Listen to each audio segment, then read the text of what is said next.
I'm making a survival crafting game where you play as the only sentient being in the whole galaxy, a robot. Your goal is to terraform Mars and bring life back to it. So far, I've added a temporary character, movement, a procedurally generated planet, resource deposits, mining, a physical inventory system, and both an action UI and an object UI. Today, it's finally time to work on the main survival mechanic, power. Before we start though, I want to announce that the game is now officially called Blossom, the Seed of Life. I choose the name Blossom because terraforming Mars is essentially making the planet come alive, helping it bloom into something new.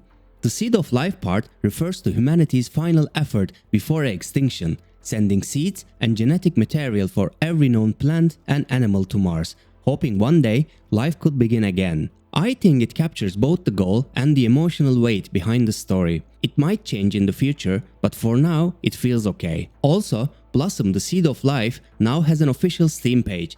If you're excited about the game or want to support its development, the best way to do so is by adding it to your wishlist. It really makes a big difference and you will get a chance to be notified about future playtests and demos. Link is in the description. Now, let me explain how power works in the game. You will have 3 power-related machine categories in the game: power storages like batteries, power generators like solar panels, wind turbines or fuel reactors, power consumers like other machines, buildings, and even yourself. Each machine, exceptions aside, will have one power socket on it. Since you will want to connect lots of machines into larger power circuits, you will also need power extenders, and of course, power cables to connect them all together. As a robot, you will have a battery with limited storage, a socket to plug into buildings or circuits, and you will constantly consume power while active.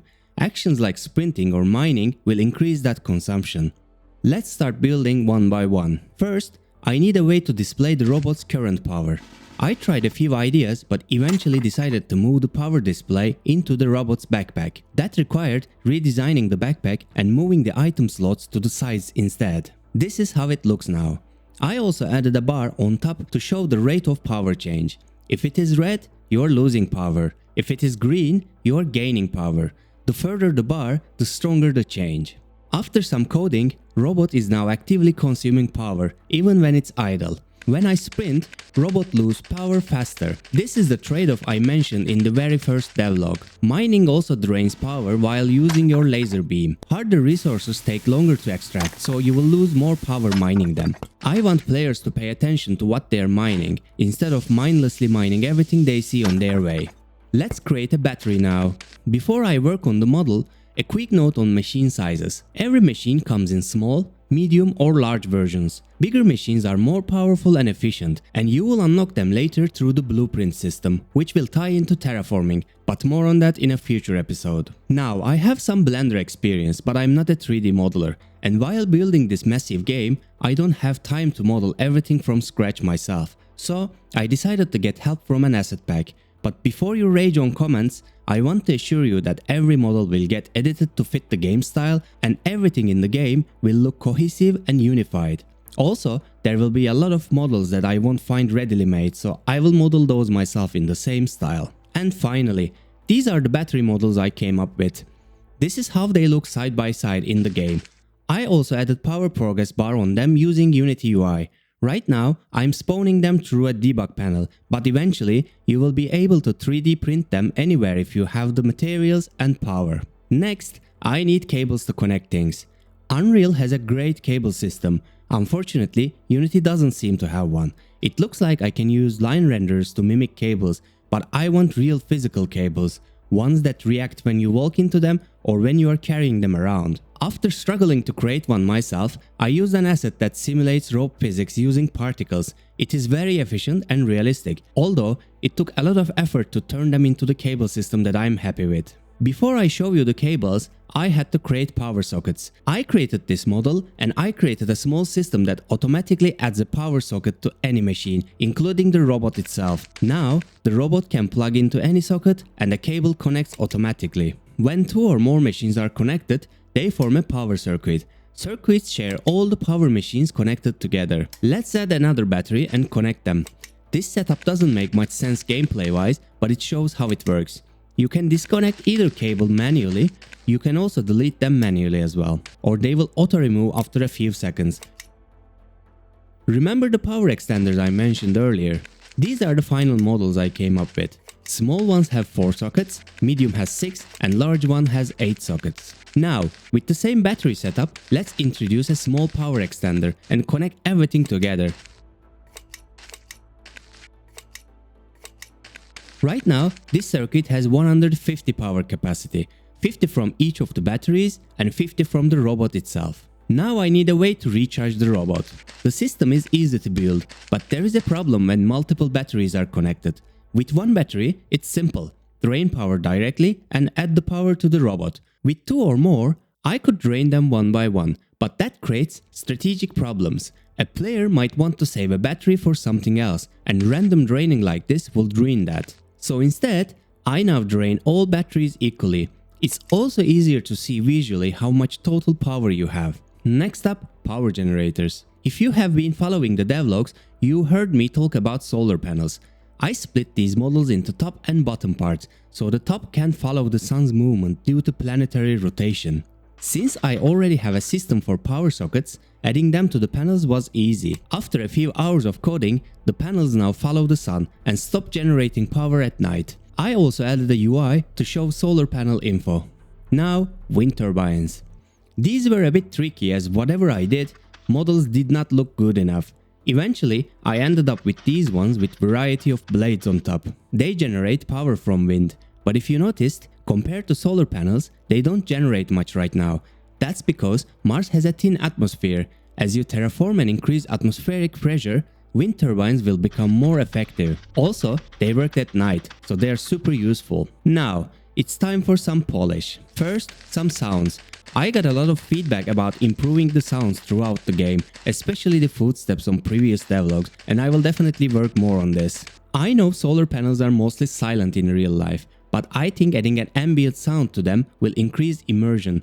Because of that, I added a humming sound to solar panels. Thanks to Fmod, I can fade the sound when the player moves away or zooms out. I did the same for wind turbines.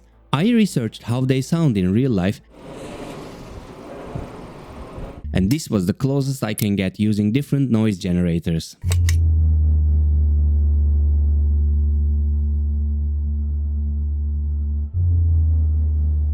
Now, one thing that bothers me is cables right now can stretch forever, which is obviously not ideal. So I added a distance limit. If a cable stretches too far, now it disconnects automatically. If you want to extend the circuit, you will need to use power extenders.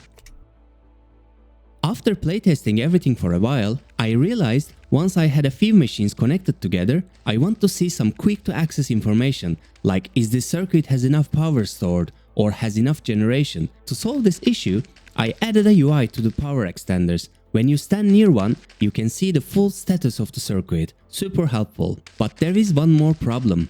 Especially when you have multiple circuits with a lot of machines, it is very hard to track what was connected to what. I need a way to see each circuit's total power, generation, and consumption.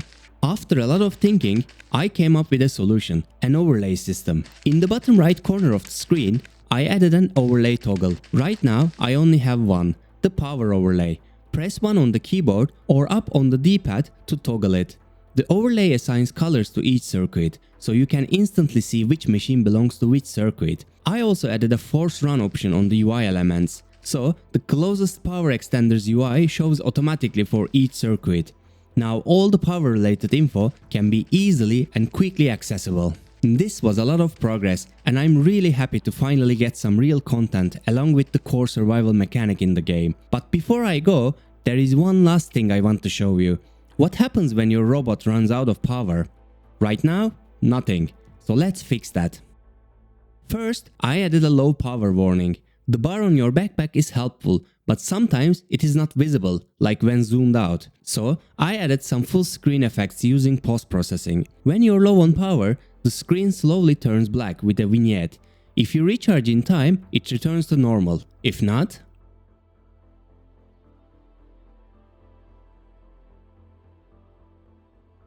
In the future, a 3D printer will print a new robot when yours powers off. But for now, a new one just appears magically. You can go back and pick up the items dropped by your previous robot. If you're wondering why there are now multiple robots, well, that's a big part of the story. I really don't want to spoil anything regarding the story just yet, so you will have to wait for game's release to find out. If you don't want to miss the release or want to support the game, you can wishlist it on Steam. The link is in the description. And if you enjoyed this devlog, subscribe to the channel so you don't miss the next update. In the next video, I will finally start terraforming Mars. And that's it for this video.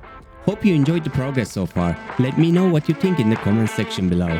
Thanks for watching and I will see you in the next one.